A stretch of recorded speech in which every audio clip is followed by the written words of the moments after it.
Jesus is always late. No, wait. What's Gandalf's line? Hello, everyone. Welcome to another casual conversation with me, your friend Carlz. Sorry for the lateness of this episode. Um, I've been sick. My voice hasn't fully recovered, and shit, it's so bad when you lost your voice. And I'm not saying that in a metaphorical way. It just sucks.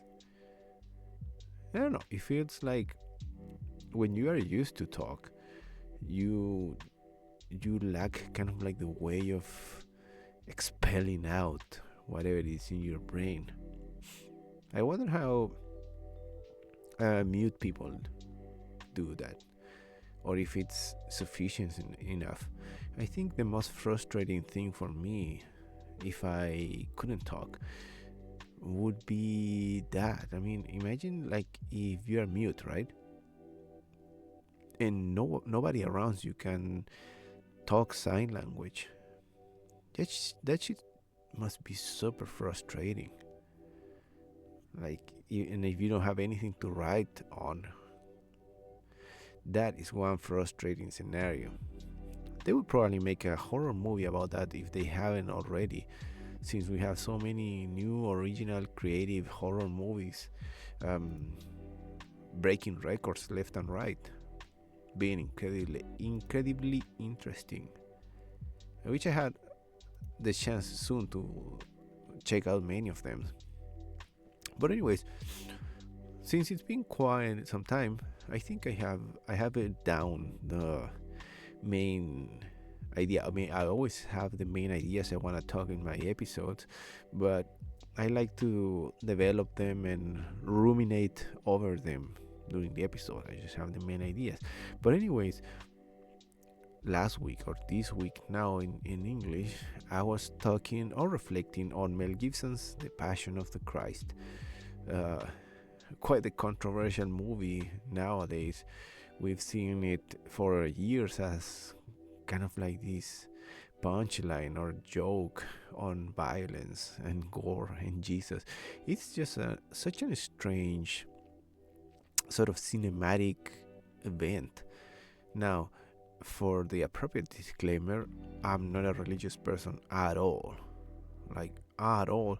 Uh, the total opposite. I think organized religion is probably the worst thing we have created as a species ever.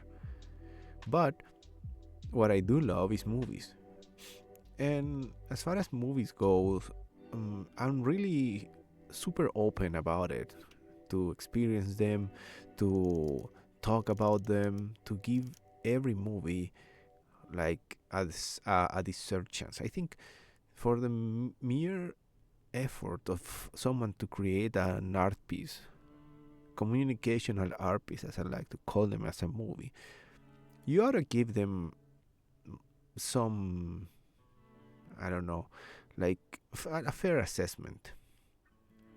So the main thing that happens with The Passion of the Christ, for those of you who don't know, is a movie about literally since Jesus Christ gets caught until he dies on the cross. Spoiler, he comes back after 3 days or something. Bible spoilers are always funny.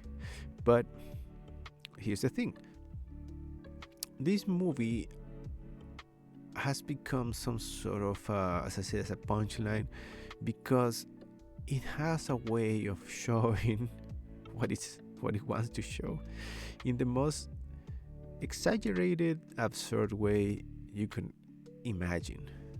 So, as I said, this movie is about the last days of Jesus, but it has one thing and one thing that anyone that has seen it cannot ignore, and it's the fact that this is one of the most violent movies you will ever see in your fucking life.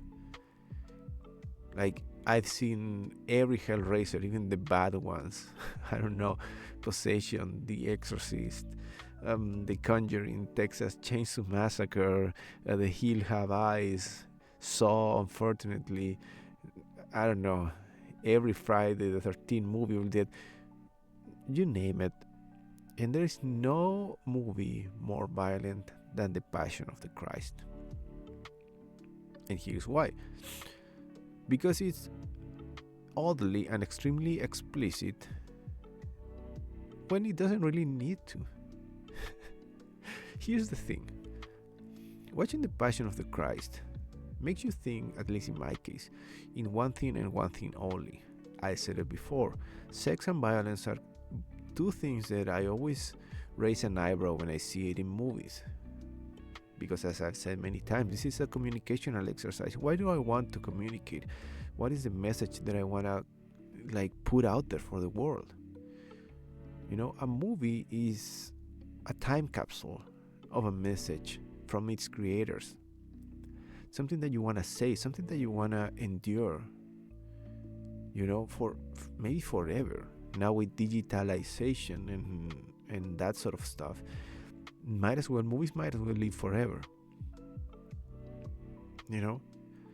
So when you go into The Passion of the Christ and you think, what is the message of this movie? The two main questions that arise are, what is the message of the movie and who is it for? For the first question, what is the message of the movie? You get into the nitty-gritty of it because, as I said, I'm not a religious person, but my mom is. And we often talk about, she is a Christian, right? A Catholic Christian, not a Protestant Christian, a Catholic. Catholic. What's the accent there? Catholic, right?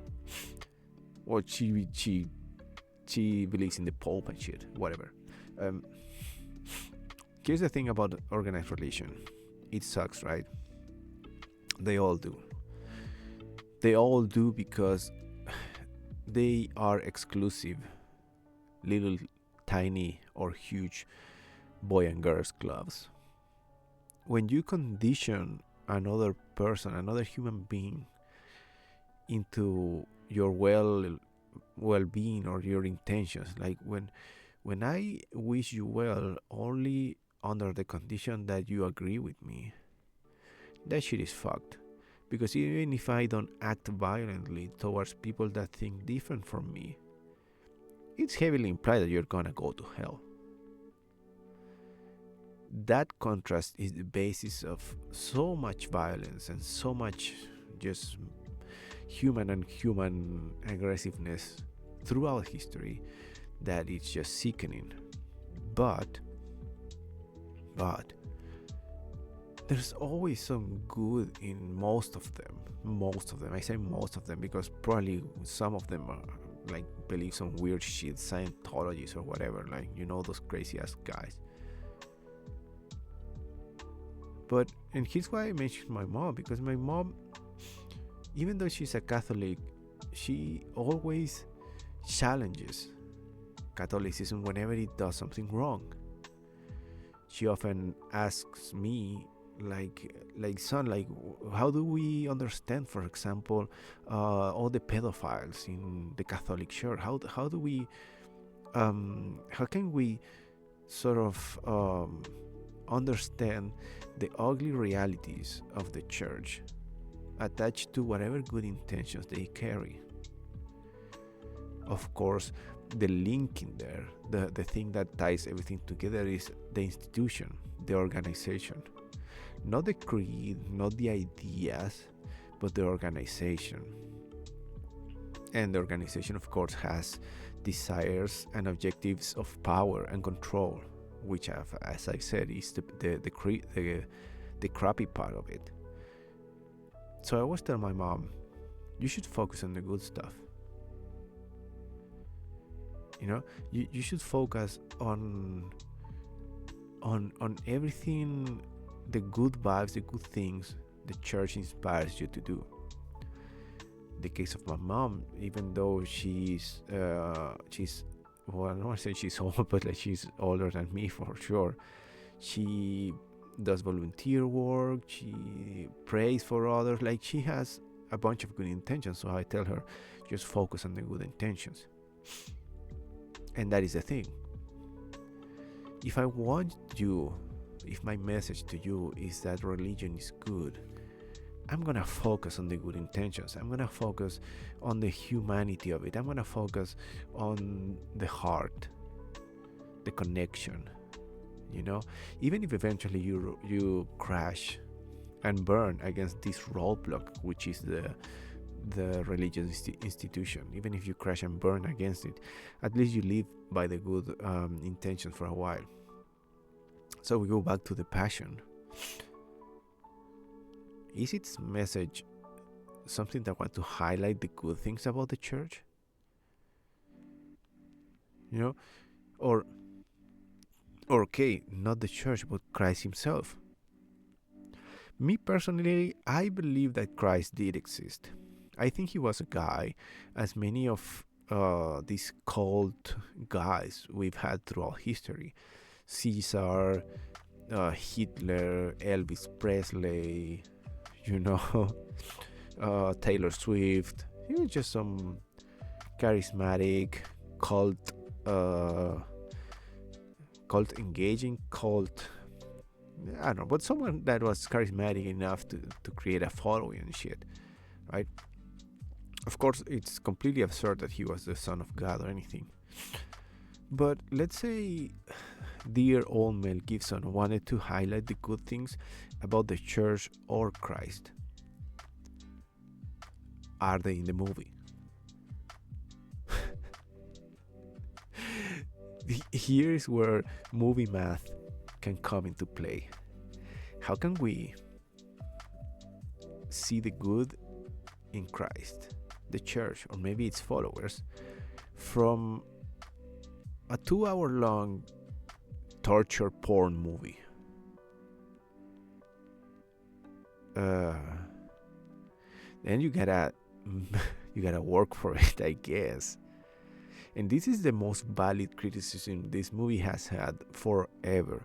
And it's a criticism that is 100% understandable and 100% unavoidable.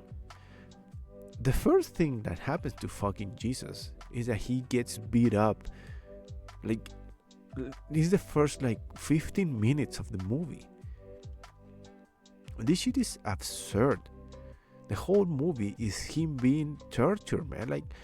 Like, why? This is borderline uncomfortable. And there are scenes that make no sense. The one of the most I don't want to say that it's like a memorable, but it is when he's first tortured in public. They put him on this stone slab, and 3 Romans, really creepy evil Romans, start torturing him. And the explicit levels of these scenes are morbid. For how long can you see a man getting flailed by this weird, allegedly historically accurate tool, which is kind of like little claws or pieces of metal? So you would whip the guy, and when you pull it out, it would shred his skin. How many minutes you think this is necessary to be shown? 1, 2, 5? How about 10? How about 15? In slow motion. How much is enough?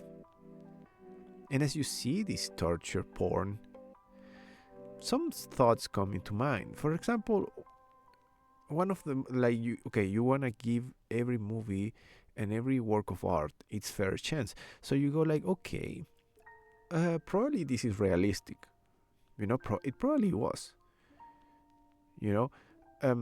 And the fact that people were laughing and the fact that they were enjoying it somehow, it's also something that probably was like that back then.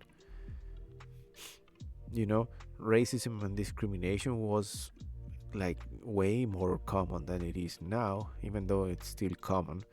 Violence, torture was also commonplace. So it's probably that you have these types of romance, probably that you have that type of violence. Okay, so I'm showing it because it was probably realistic. Does that help for the case of defending Jesus or the church, for example? No. It just makes it feel like realistic, I guess. And the realism doesn't end there. I'm not gonna describe every torture scene. It just suffices to say that the movie is 90% torture. And there is some levels of explicitness that are odd, like really odd from a movie point of view. One of the things that always shocked me, besides the whole zooms in and slow mo, like blood and everything, when the torture scene ends, Mel Gibson moves to this wide shot from above, right? So he's showing the torture arena, and he shows the Romans carrying Jesus' bloody body off of that torture area, leaving a trail of blood, like fresh blood, like why the fuck are you showing that, man? What is the purpose? And as you continue to watch the movie, you realize that there might be something in this exercise, because in between scenes of torture, they show you moments of Jesus' life. They show you mostly the greatest hits, right?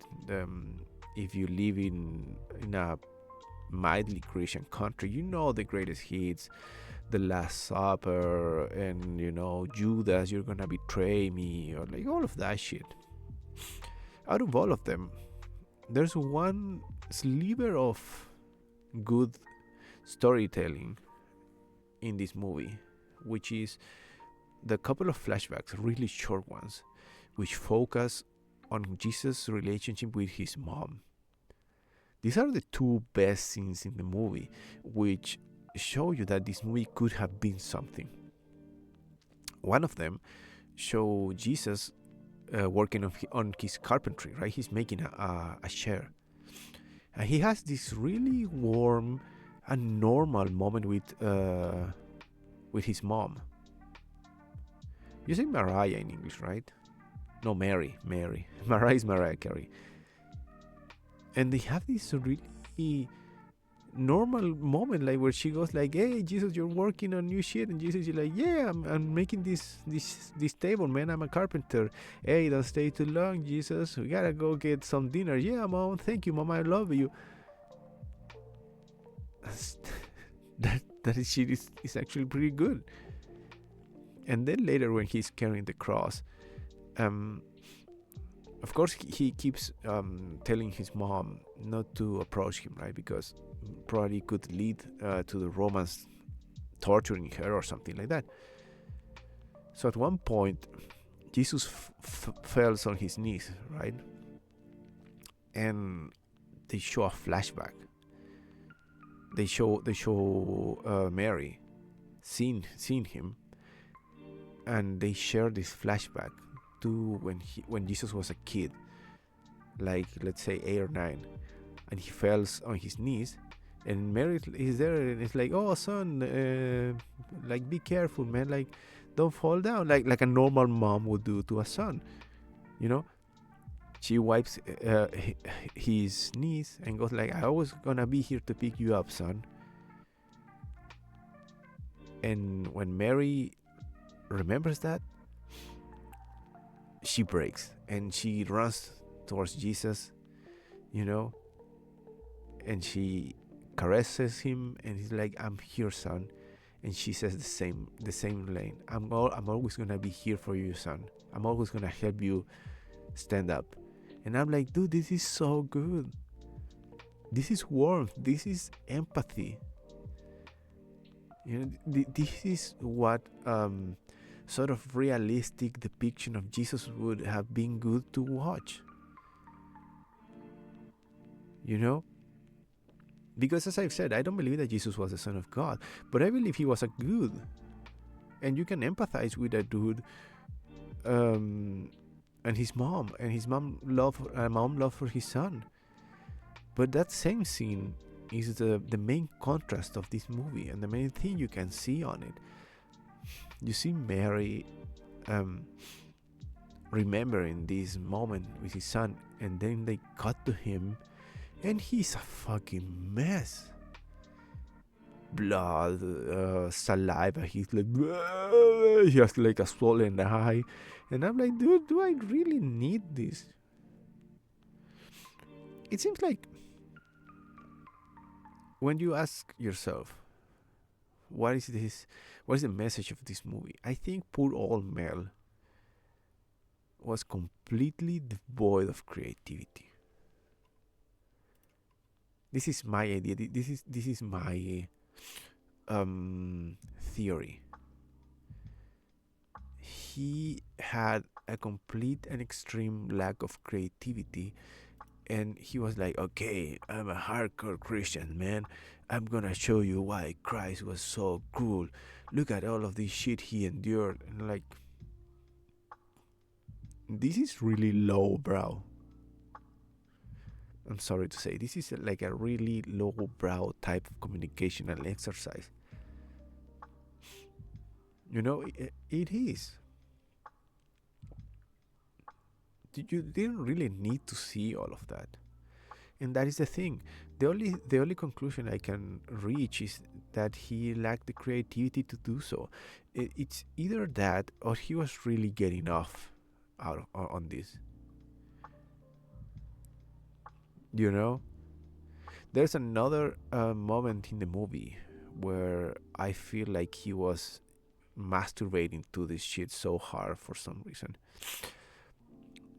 Almost in the end of it, when he's being crucified. Uh, of course, this is all explicit as hell, right? He's on top of the cross, Christ. They nail the first hand to the cross, and this is a slow mo, blood splattering, Christ screaming, which is realistic enough. Then they extend his other arm to nail it to the cross, right? And something that I didn't know, and I don't know if it's realistic or not, the cross had a hole in it, so it would be easier for the nail to go through. But since they were too lazy to make a cross to Christ's measurement, he actually can't reach the hole, which is really fucked up. It's kind of funny, actually. Like, they didn't measure it properly, and he can't reach. So the Roman who is there, he's like, fuck it, man, he can't reach, I'm gonna make him reach. And he pulls Jesus' arm out of his socket just so he can reach that. And I'm like, dude, what is the point of this, man? Why do you go that far? He dislocates his shoulder so he can reach it, and of course you just go like, oh my god, ah. Of course he fucking does that, man. And it's like, to me, this was like, I think it was like seconds away or millimeters away from fucking Mel having Jesus like shit himself, like out of pain. He was probably seconds away from that. So okay, so what is the message of this movie? I think best case scenario is that in his mind, Mel Gibson, who was the co-writer of the movie, thought, I'm gonna make you so uncomfortable, so guilty, that you're gonna go full on Christ. Best case scenario. Worst case scenario, he's jerking off to this shit. Some violence kink or whatever, man.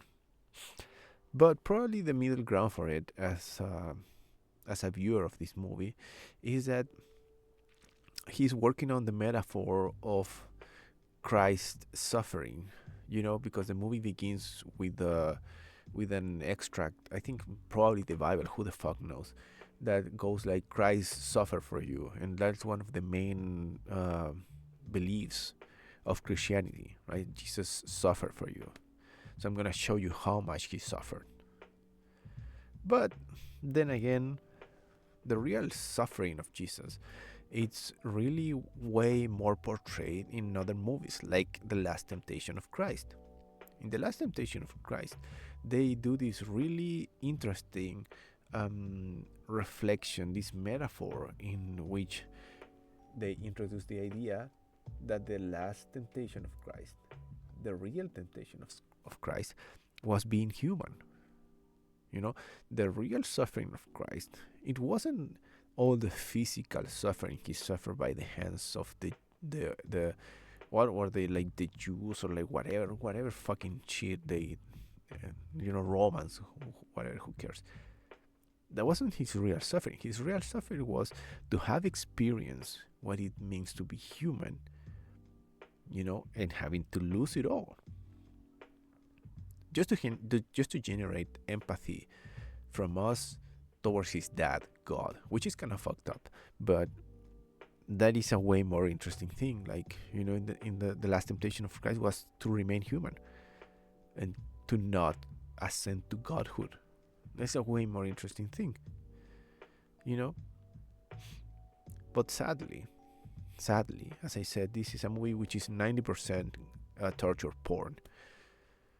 So even if you want to make a nuanced message, it's impossible. It's impossible for this movie to be nuanced or subtle, because it isn't. And there is no way you can interpret this in a way that make this work. Like, it's impossible. It's impossible. It's too much. So for the second question, who is this movie for? As you're watching this movie, you're like, oh, this is definitely not for me. Because as I said, I love horror. I'm a horror enthusiast, and gore is one of the subgenres of horror, which I also enjoy. And I enjoy the violence in horror. But as I said many times, they always lead to someone. They're always commentary or somewhat on something, or a play on human morality, or I don't know, a play on human society. Like that, the horror is always that kind of experience. It fucks up with your mind, and but this is not horror, and this is gore for the sake of gore. Except if you're the target audience of this movie. And the target audience of this movie is bona fide extreme Christians. Because what I've learned from Christians in general is that they crave this suffering. Christians crave this suffering. Christians, you can even say that some of them thrive on it. But they need to experience this suffering. They are so maybe not connected, but they are so attached to the idea of Christ's suffering as the basis of their faith that they will eat this shit up. Like, oh, my Christ, you're suffering. And every time they show some of his apostles, or his mom, or his the prostitute, like, I don't know what relationship he has with God in this, with Christ in this context. Whenever they show them, they're always crying, and I can see a Christian viewer going like, oh, I'm there with you, Christ, having this fucked up, messed up, violent experience. And you can say like, okay, didn't you say that gore and horror was supposed to mean something else? Maybe here it means to feel empathy for Christ. Could be, but every horror movie has a good balance in between the visual kind of like horrors of it and its message. The Passion of the Christ doesn't have that. It's not a balanced movie because it assumes that if you're watching this, you are already um, familiar with whatever the Bible says. You're already familiar with whatever Jesus story you've been told. You're already familiar with your opinion on it. You know, this movie is for someone who sat down already believing in an extreme way about the Passion of the Christ. Back to my mom. She felt weird about this movie. I remember she telling me like, "Was this necessary?" And I told her, "No, it wasn't." Because as I said, my mom is one person who chooses to focus on the good things that the church can do for you and for whoever believes in it. Focus on the good stuff. And this ain't the good stuff. Cruelty and violence is not the good stuff. And for you either experiencing it in this fictional way or believing in it doesn't make you a better Christian, doesn't make you a better believer, doesn't make you a better anything. That's kind of like the biggest point and the biggest conclusion you can draw from this movie. It has an odd, extremely odd and off balance for what it's showing. It doesn't have a clear message. It seems to be exclusive for whoever is watching it. And the worst thing to me is that it doesn't do justice to whatever good things you could draw from it. It doesn't work in favor of creating a nice image or like an enjoyable image of Christ or his followers, of his life. It doesn't. Ultimately, it just feels like Mel Gibson's fucked up idea of, as I said at the beginning, right? Movies are a communicational exercise. It seems like Mel Gibson's fucked up idea of what it means to share on the suffering of Christ. Like he's some sort of meathead who thinks the only way you can empathize with someone is to see him suffer physically in the most explicit, violent, and bloody way possible. And I don't know. Who knows? Maybe someone got converted, like went to watch this shit and was like, "Oh man, Christ suffered so much, I'm gonna be a Christian now." Maybe someone did. Who the fuck knows? But me, as I'm watching this, as a horror fan, I'm like, this is too much, man. The Passion of the Christ is on the level of, what is the name of the movie? Some cannibal zombies, zombie apocalypse. That shitty movie that used real animals to do some gore, or like, even those weird movies like The Faces of Death, which seem to be violence for the sake of violence or gore for the sake of gore. Even those have some subtext. This one doesn't. This one expects for you to read the Bible somehow and understand what they're trying to say. Otherwise, this is just some odd, uncomfortable, like 90% gore, violent fest. So, my last thought about when I was watching the movie, as I'm working on these two ideas, what is the message and who is it for? I'm watching at the end of the movie Jesus crucified, bloody, shattered, like his flesh pulling out. There's only two kind of people that will enjoy this shit. As I said, extreme, like crazed out Christians. They go like, "Oh, Christ suffered for me," and extreme, profane non-Christians. You know, like the death metal crew, the black metal crew, the cannibal corpse enjoyers. You know, that is the only other people that I think that would enjoy this movie. The ones that have like on their covers, like Christ torn apart, like those guys were like, yeah, fuck yeah, man, fuck you, Jesus. And that idea is just so fucking funny. The only two people that who can enjoy this shit, they either go like, oh Christ, you're suffering, or like, yeah, fuck you, Christ.